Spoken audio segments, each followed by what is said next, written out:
Hello there and welcome back.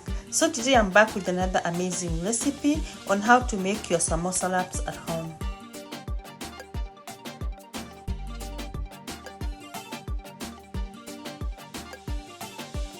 So to get started, I'm using 3 cups of all-purpose wheat flour.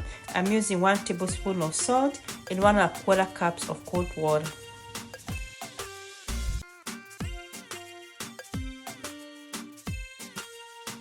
So after I'm done measuring my wheat flour and the salt, I give it a quick mix.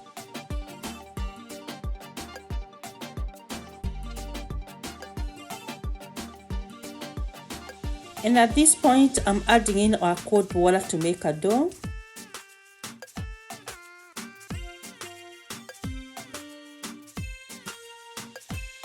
Samosa dough does not need to be soft, hence the use of cold water.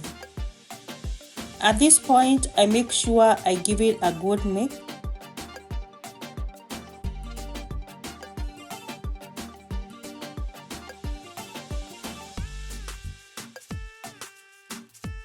Then we started kneading our dough, then transfer it into the kneading mat so we continue with the kneading process.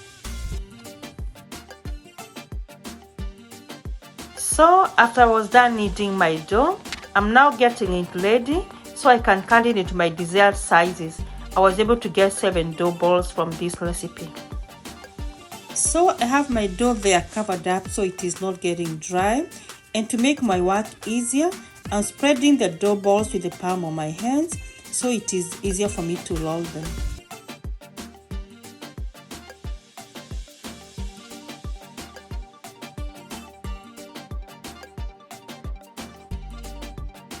And that is the size I'm looking for.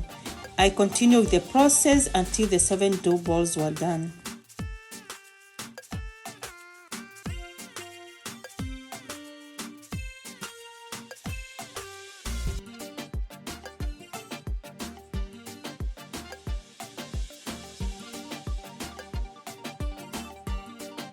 The next step is to spread oil generously on top of our samosa wraps, making sure that we are getting into every corner.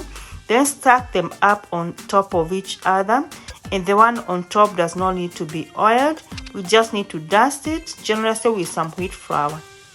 And how many we're gonna stack on top of each other is totally optional. You can start from 2 to however many you want.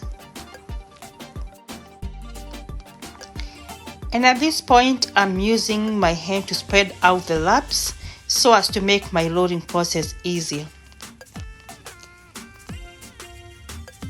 And then I turn them on the other side to make sure that they are well aligned. Dust it again. At this point, I'm rolling them and turning them as I go, dusting them up.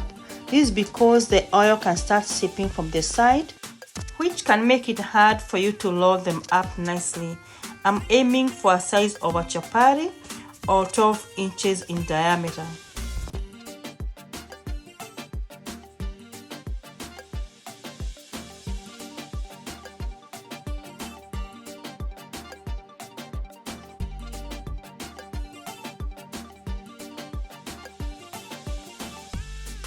And if you need a perfect circle, you can trim them up as per the video. And then transfer them up into my frying pan, which is set on medium heat. Make sure all the corners are getting done, and as soon as it starts bubbling, then we know that that side is done, and then we flip it over to the other side.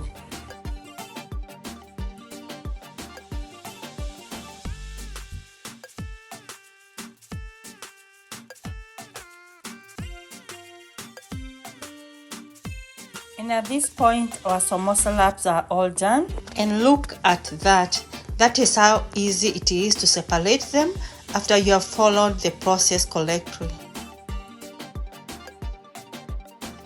For this recipe, I'm folding them up into quarters and then use that line to guide me into cutting them up. And here is a second recipe on how to make some rectangular samosa wraps. So we are going to follow the same process we have used previously, but now make them a little longer. We are oiling and stacking them up, making sure we are getting to all the corners. Dust them up.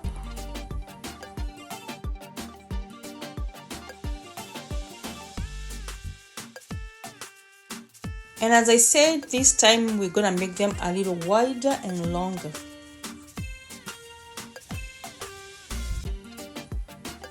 So we flip and dust, keep rolling, and then we're gonna trim the edges. We are looking for a rectangular or a square shape. Then I'm cutting them up into my desired size.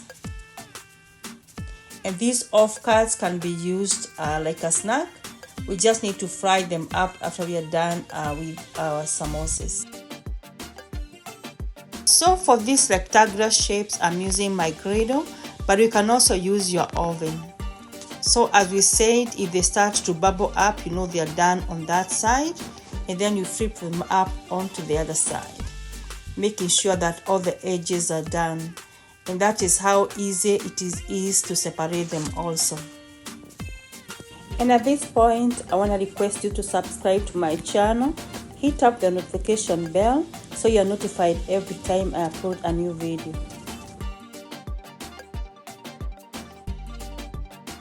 And at this point, we are ready to fold and fry our samosas. And I'll store them covered up so they don't get dry.